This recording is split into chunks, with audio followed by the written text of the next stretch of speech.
என் குழந்தையே, ஒரு நிமிடம் காத்திரு. இந்த செய்தியை தாண்டி செல்லாதே. உன் தினசரி ஆசீர்வாதம் வந்துவிட்டது.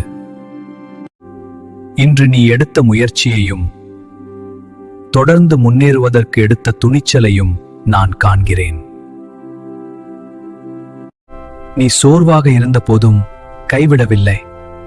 இன்று நான் உனக்கு நினைவூட்ட விரும்புவது, நான் உன்னுடன் இருக்கிறேன். நான் உன் அடிகளை வழிநடத்துகிறேன். உன் வாழ்க்கையை கவனித்து காக்கிறேன். இன்று தெளிவில்லாமல் தோன்றுவது நாளை தெளிவாக மாறும். நான் உன் இதயத்திற்கு அமைதியையும் உன் பாதைக்கு அருளையும் கொண்டு வருகிறேன்.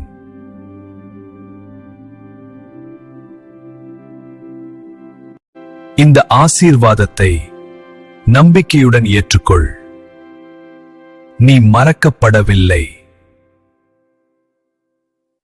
நீ அன்பாக நேசிக்கப்படுகிறாய், பாதுகாக்கப்படுகிறாய், என்னால் வழிநடத்தப்படுகிறாய்.